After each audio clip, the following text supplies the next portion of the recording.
Bueno, La conquista de las vacaciones es el título de un libro para mí muy ameno, muy inteligente. La verdad que es un libro de esos que uno lee con muchísimo gusto. La autora es Elisa Pastoriza. ¿Por qué La conquista de las vacaciones?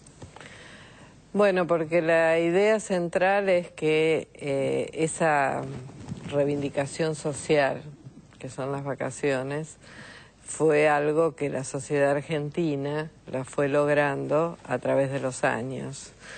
Y esa práctica social comenzó con las clases altas, fines del siglo XIX, más o menos en los años 80, y luego los diversos sectores sociales se fueron incorporando a esa práctica, es decir, fueron conquistando ese bien. Digo, leyendo social. tu libro, parecería ser que Mar del Plata ha sido el epicentro de esto. Sí, por un lado, por algo personal, porque yo hace muchos años que investigo la historia de Mar del Plata como ciudad turística, considerando que Mar del Plata es, en cierta forma, un ejemplo paradigmático de esta cuestión que hace al acceso al tiempo libre por parte del conjunto de la sociedad y también expresión de ciertas tendencias de la sociedad argentina, ¿no? Es decir, aquello que comenzó como una villa balnearia aristocrática, luego se fue democratizando, es decir, Mar del Plata sirve como un ejemplo muy interesante para ver este proceso de democratización social que ha caracterizado a nuestra historia, ¿no? Una historia de fuerte movilidad social, de posibilidades de ascenso, que se puede ver en otros aspectos, en la educación, en la historia de la inmigración. Y el turismo sindical, ¿no? Hay muchos hoteles de sindicatos. Claro, en Mar del Plata. El turismo sindical es algo también muy interesante para estudiar porque es una característica casi única en el mundo. Es decir, varios estudiosos sobre historias de balnearios y historias de turismo, que no somos muchos, ¿no? Es decir, porque siempre el turismo se lo toma como no desde el punto de vista histórico y desde el punto de vista de una historia social. Sostienen eso, es decir, que algo que para nosotros es muy normal, como lo de la hotelería sindical, es bastante peculiar de la Argentina. Ahora, hay otros balnearios en tu libro, hay otros lugares como Ostende, Pinamar, en fin, hay casi todos los Mar del Sur, que uno que está ahí perdido. Sí. Hay muchos. ¿Qué caracteriza? ¿Cuál es la diferencia entre Mar del Plata y esos otros lugares? Bueno, algunos de esos balnearios, sobre todo los primeros, como Miramar, Necochea, que no tuvo un origen balneario, sino que tuvo un origen diferente, como la misma Mar del Plata. Mar del Plata, su origen no es un origen turístico, sino que después esas élites vieron la posibilidad de convertirla en un balneario. Se hacen un poco a imagen y semejanza de Mar del Plata. Luego vienen otras creaciones que van a ser diferentes, sobre todo en la zona norte, que la primera es Ostende, que es como un intento en cierta forma frustrado, y luego va a ser toda la cadena de balnearios que va a ser un poco posterior, que surgen como, digamos, un Mar del Plata viene a ser lo que no hay que hacer, ¿no? Es decir, se empieza a pensar en algo más conectado con la naturaleza, no tan urbanizado, con otro diseño urbano, un diseño circular, se rompe con ese diseño damero, es decir, se comienzan a intentar otras opciones. ¿Cómo pensás que impacta en la subjetividad las vacaciones, el turismo? Y yo creo que es algo muy importante para la subjetividad y para el conocimiento. Además, los viajes permiten ver en forma más distanciada nuestra realidad. Y entonces creo que es algo que enriquece la subjetividad. Yo he estudiado bastante en profundidad lo del turismo social, que tiene un desarrollo muy importante con el peronismo. Y uno de los primeros que comienzan con esta idea de turismo social es el gobernador Mercante. Época de Perón. Primer peronismo, ¿no? Primer peronismo. Ellos inician las primeras, digamos, ideas de turismo social. El peronismo lo pone en su programa reivindicativo por primera vez y además se dan las vacaciones, ¿no? Con las vacaciones pagas. Y es interesante, en algunas fuentes he podido observar cómo los trabajadores al principio no querían salir de vacaciones. Y claro, era decir, una aventura, ¿y por ¿no? qué dicen que no querían? Porque tenían que usar ropas diferentes, porque tenían que ir a hoteles y que no estaban acostumbrados a eso. ¿Vos te acordás la primera vez que viste el mar? Sí. Yo también. Fue una emoción increíble. Digo, para un trabajador, para alguien que no tenía recursos, y esta es la verdad, estaban muy marginados, de pronto ir a ver el mar era un descubrimiento. A mí me subieron un médano, me taparon los ojos y yo vi el mar, ¿o no? Sí, hay muchas cartas sobre eso, ¿no? Sobre la primera visión del mar.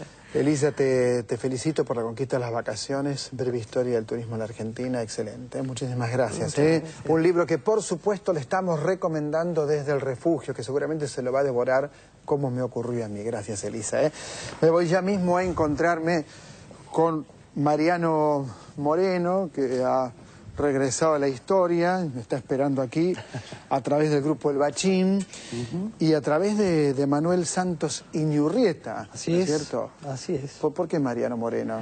¿Por qué Mariano Moreno? Bueno, antes te diría que es una obra pensada desde el grupo El Bachín Teatro, que es un grupo que ha cumplido ya 10 años de trabajo. Parece el refugio. Exactamente, exactamente. Y que, bueno, es un grupo de teatro, el nuestro, que viene trabajando en el Centro Cultural de la Cooperación también, formamos parte de este centro cultural, y que viene desarrollando un lenguaje, ¿no? Una idea de teatro épico partiendo de Brecht, ¿no? Hacia pensar un teatro épico con una característica, una impronta latinoamericana, y con latinoamericana digo nacional, ¿no? Que ponga o que intente poner en relieve todas esas historias que muchas veces la historia oficial desdeña o muchas veces oculta profesamente, ¿no? Y hay mucho de distanciamiento brechtiano, ¿no? Hay mucho de interrupción, de canciones, claro, de momentos, de salir de clima, entrar por otra parte al claro, espacio escénico. de grandes saltos, ¿no? Exacto, en la historia. Claro, esta idea de lo dialéctico, ¿no? Que aparece en la obra y en varias escenas cuando ponemos a varios Mariano Moreno discutiendo entre ellos, digamos. Hay títeres también. Carolina Guevara, contame tu impresión desde adentro. Desde adentro, bueno, fue un trabajo de mucha energía para todos, con una particularidad que era cumplir 10 años con una obra que también tenía que ver con el Bicentenario. Entonces, ¿por qué no nosotros también hablar del Bicentenario? A veces nos decían, ¿también ustedes van a hablar del Bicentenario? Sí, claro, nosotros también.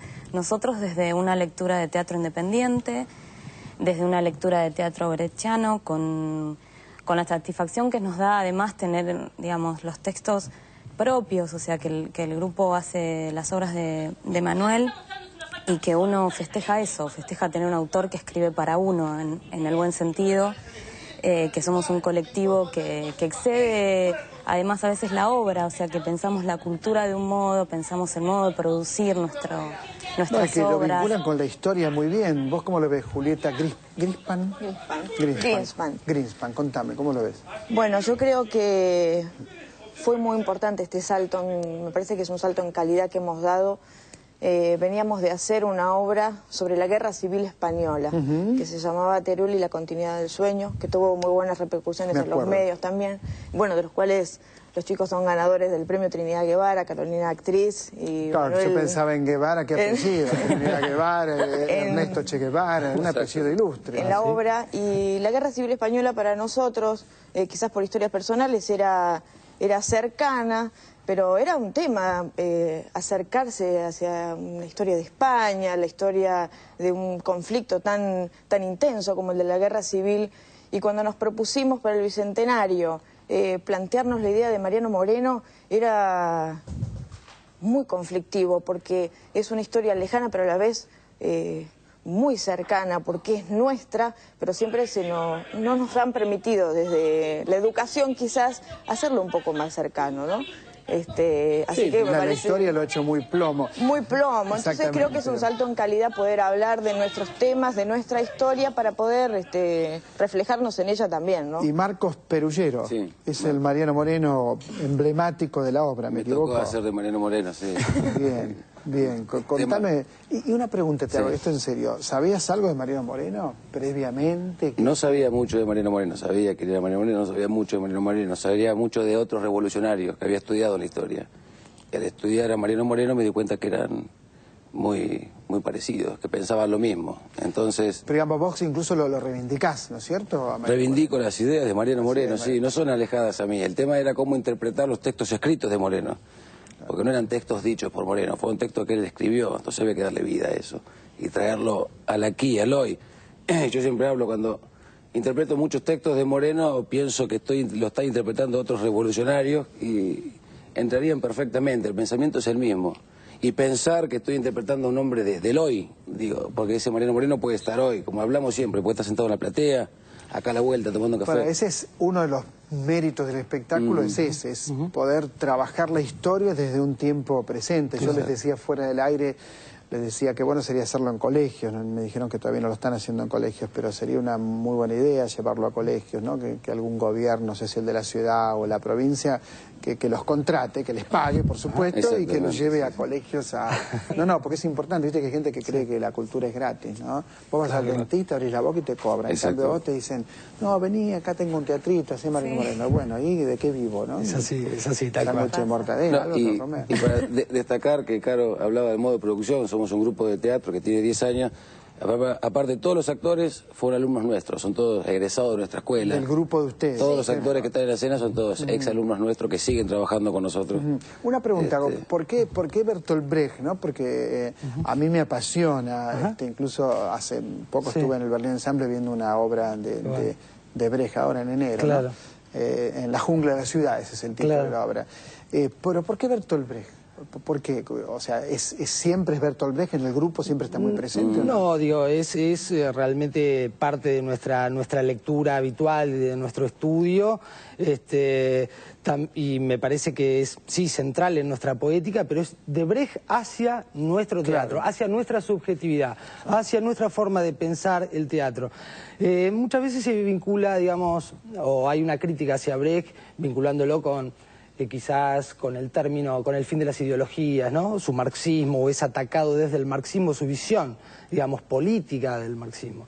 Pero en ese sentido, y ya que estamos viviendo un momento realmente muy interesante a nivel político, social y económico en el país, de mucha participación, donde se han vuelto a levantar un montón de banderas que tienen que ver, que vienen a tirar por la borda todos esos argumentos del posmodernismo, digamos, no tan en auge durante los 90. Me parece que es interesante pensar a las ideas como algo que están, que son, y en todo caso vuelven a cobrar vida o significación en tanto y en cuanto hay una voluntad de recogerlas, sostenerlas y llevarlas adelante, digamos. Aparte de que, digamos, convengamos que Brecht es uno de los grandes autores, ¿no? del siglo XX, y me parece que un gran pensador un gran pensador, pero es de Brecht hacia nuestros autores, de Brecht hacia nuestra singularidad como artistas. Hay algo que me parece que me gustaría mencionar en relación a Mariano Moreno. Nosotros pensábamos, cuando se produjo el Bicentenario, se produjo una discusión sobre un modelo de país. Hoy, 200 años después, estamos discutiendo un modelo de país, ¿no? Y todas esas luchas sociales y políticas y culturales a lo largo de estos 200 años tienen que ver con eso, con la idea de pensarnos, ¿no? Con la idea de proyectar un país inclusivo o no inclusivo, para pocos o para muchos, digamos. Entonces la obra encaja, digamos, y dialoga con el espectador con esa noción. Y me parece que tiene una factura muy positiva. Recuérdenme cuándo trabajan, si se acuerdan. ¿Jueves? Sí, estamos los jueves a las 21 horas en el Centro Cultural de la Cooperación Florial Gorini. ¿Título de la obra completo? Mariano Moreno y un teatro de operaciones, seria comedia política. Esto es en Corrientes 1543. 1543, que es el Centro de la Cooperación, ¿no es cierto? Gracias a todos. No, felicitaciones, el grupo Bachín. Tiene que ir usted, descubrirlo. Usted sabe que la televisión sirve únicamente para que sea un puente, para que usted vaya y después me cuente si le gusta, si no le gusta, me manda un beso. Hay más refugio, por supuesto, por la televisión pública y enseguida regresamos.